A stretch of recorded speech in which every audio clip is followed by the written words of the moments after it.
For years, the escalations between China and the United States have played out like a shadowy, high-stakes chess match. Tariffs, threats, military maneuvers and strategic alliances dominate the headlines. It all intensified under Donald Trump's presidency and flickers back to life every time the possibility of his return comes up.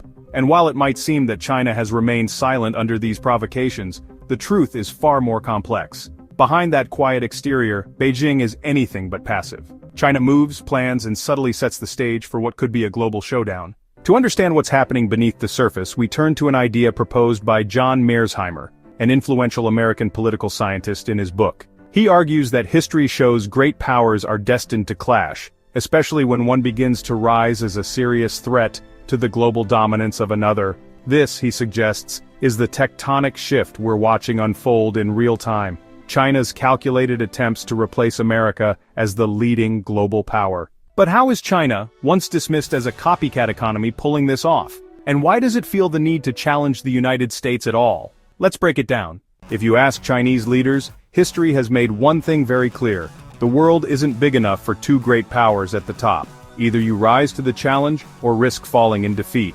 There are a few unspoken lessons that have guided Chinese strategy. 1. Attack before you are attacked. 2. Prepare endlessly for battle, particularly when the stakes are high. 3. Avoid complacency, because showing any weakness only invites aggression.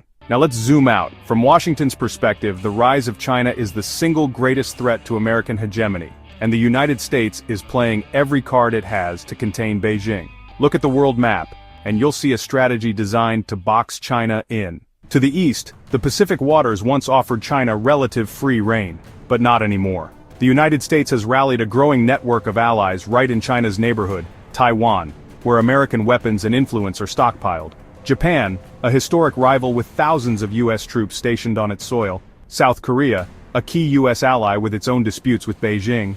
And the Philippines, locked in territorial disputes with China in the South China Sea, emboldened by American backing. The message to Beijing is clear. The Pacific belongs to the United States. You're not welcome to dominate here. And it doesn't stop there. Look at China's western flank. While the U.S. military may have withdrawn from Afghanistan, the political vacuum left behind by its retreat brings new instability. The kind of instability that creeps dangerously close to China's borders. Then there's India, a simmering rivalry that manifests in border tensions, trade competition, and military competition. The two nations vie for dominance as the region's economic powerhouse. To the north sits Russia, one of China's most significant allies, especially in counterbalancing U.S. influence. But there's a subtle American plot in play. Diplomacy has begun shifting toward potentially striking deals to end the ongoing conflict in Ukraine, something that could weaken the Russian-Chinese axis. The conclusion is hard to miss. Geographically and strategically, the United States is encircling China, economically, militarily, and politically. So the big question is, how does Beijing respond? At first glance, it might appear that China is involved only in retaliatory tariffs and quiet expressions of discontent. But make no mistake, this is a strategy of appearances. Beneath the calm exterior, China is playing some of its most strategic moves in advanced and subtle ways. Take its foreign alliance networks. China's support for Iran, for example, is one of the most glaring examples of its behind-the-scenes chess game. Hosting critical nuclear development talks, China supports Iran not only to secure cheap oil, but also because Iran serves as a thorn in America's side. As Washington wrestles with Iran's ambitions in the Middle East, it drains U.S. resources and attention from directly confronting China itself. The same is true for North Korea, the hermit kingdom led by Kim Jong-un. North Korea faces nearly total sanctions from Western powers, and yet it manages to survive because of Chinese support, both overt and covert. Each missile test conducted in North Korea serves as a useful distraction for Washington. And then there's Russia. While many in the West saw Vladimir Putin's invasion of Ukraine as a blow to China's international credibility, the reality is more complicated. Despite official neutrality, Beijing has quietly supported Moscow through trade deals and economic partnerships, helping to weaken the impact of Western sanctions. By doing so, China keeps Russia in its corner as an ally and as a counterweight to U.S. power. China's influence extends far beyond its immediate neighbors. Look to Africa, where Beijing has spent billions funding development projects, loans, and infrastructure. These investments have challenged long-standing American dominance on the continent, reshaping the region in China's image. But the boldest expansion might be happening in America's own backyard, Latin America.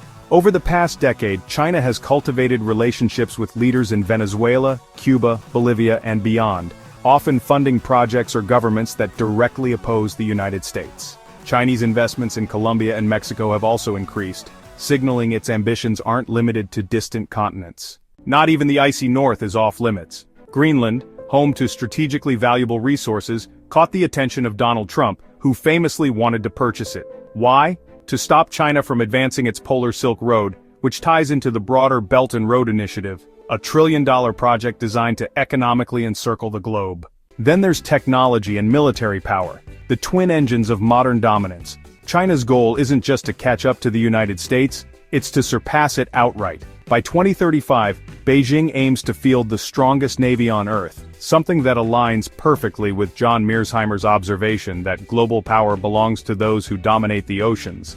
At the same time, China is investing in artificial intelligence, quantum computing, space exploration, and cyber warfare, hoping to outpace America in every strategic sector. In short, this is not merely a trade war, a battle over tariffs, or even a clash of armies. It's a multidimensional struggle for 21st century dominance, on land, at sea, in cyberspace, and in economies across the globe.